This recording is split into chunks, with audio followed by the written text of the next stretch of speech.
There is something electrifying about discovering an awesome movie. The plot, characters, and cinematography are almost enough to judge whether a film is going to be a dud or a longtime favorite. But the performances are also integral to the overall quality of a movie. Even if the film is filled with brilliant acting, one terrible actor can ruin the rest of the movie.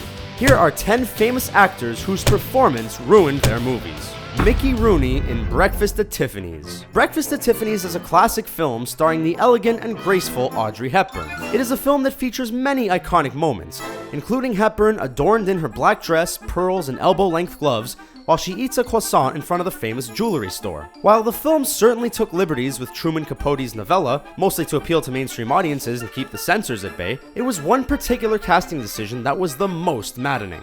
Micky Rooney's portrayal of Mr. Uenoshi was just so bizarre that it halts the film every time he appears. The casting of a white actor to play a Japanese character was bad enough, but to add prosthetic teeth to create Japanese caricature was highly offensive. Rooney's performance is also hammy. As much as the rest of the film is a delight, Rooney's performance is disastrous. Katie Holmes in Batman Begins. The character of Rachel Dawes was just not a success, with two actresses giving it a shot in two different films. Maggie Gyllenhaal was slightly shrill and lacked chemistry with nearly every actor she shared the screen with in The Dark Knight, which was a departure from her usual work. However, Katie Holmes' performance was just bland. For those viewers who have never seen Holmes on Dawson's Creek, you aren't missing much, since she plays a version of the same character in everything she's in. How can you say that?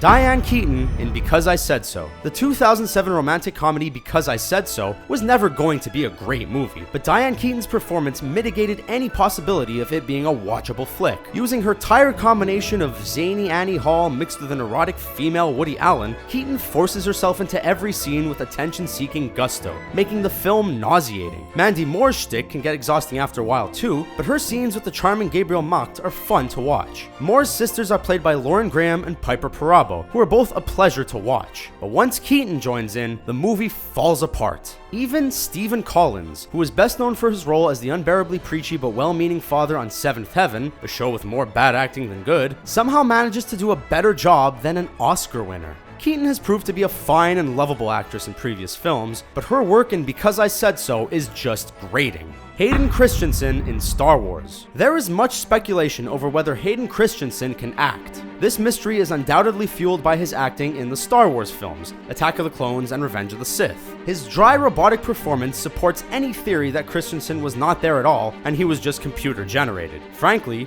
if he was simply CGI, the character may have emoted more successfully. This is where the fun begins. To be fair, Christensen is a decent actor. Shattered Glass is proof enough, but there are a handful of other films that prove he knows what he's doing.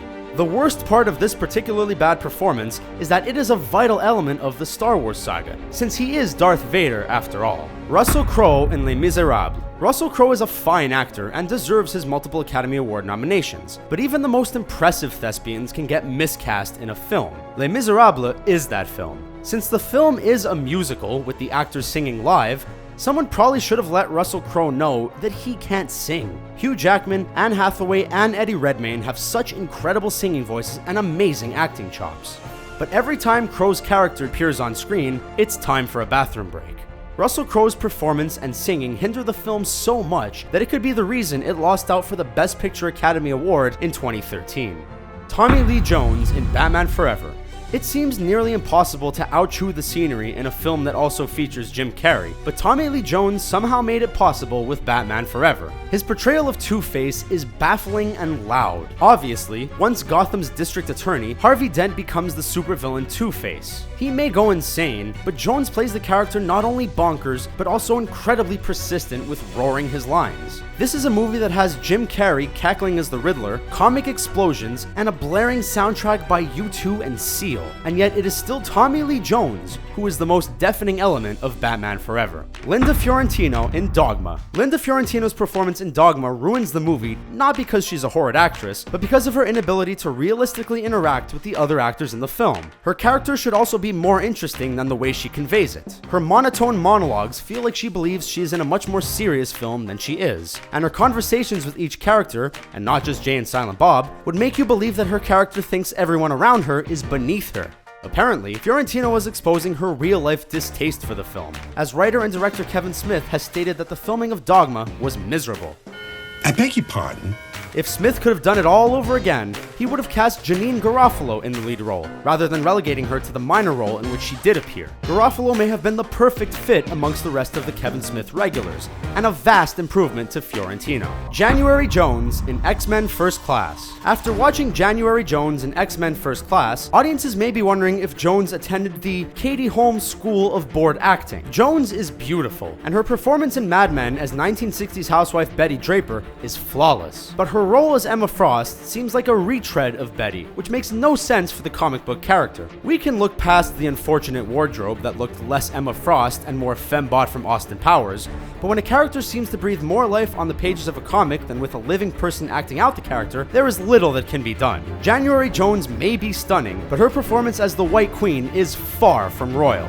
Keanu Reeves in Dangerous Liaisons. As likable as Keanu Reeves seems as a person, the guy has supplied a wealth of bad acting performances. His whoa persona may combine his stilted acting with his general confusion, but there is still something appealing about him. While many point to his performances in Bram Stoker's Dracula, or even The Matrix, the performance that really interrupts an otherwise fantastic film is Dangerous Liaisons. His role does not require as much screen time as Glenn Close, John Malkovich, or Michelle Pfeiffer, and that is a good thing. It is a quiet yet startled performance that attempts seriousness while trying to keep up with a cast of seasoned thespians. Reeves' performance may be what Ashton Kutcher studies when trying to prove to people that he is not just some fool who has to bite his lip to avoid saying dude when he plays pretend. Jaden Smith in After Earth. Nepotism in Hollywood may work in the case of Kate Hudson, Gwyneth Paltrow, and Liv Tyler, but when it doesn't work, it fails miserably. Jaden Smith's performance in After Earth is proof that talent is not always genetic. As the son of the Fresh Prince himself, Will Smith,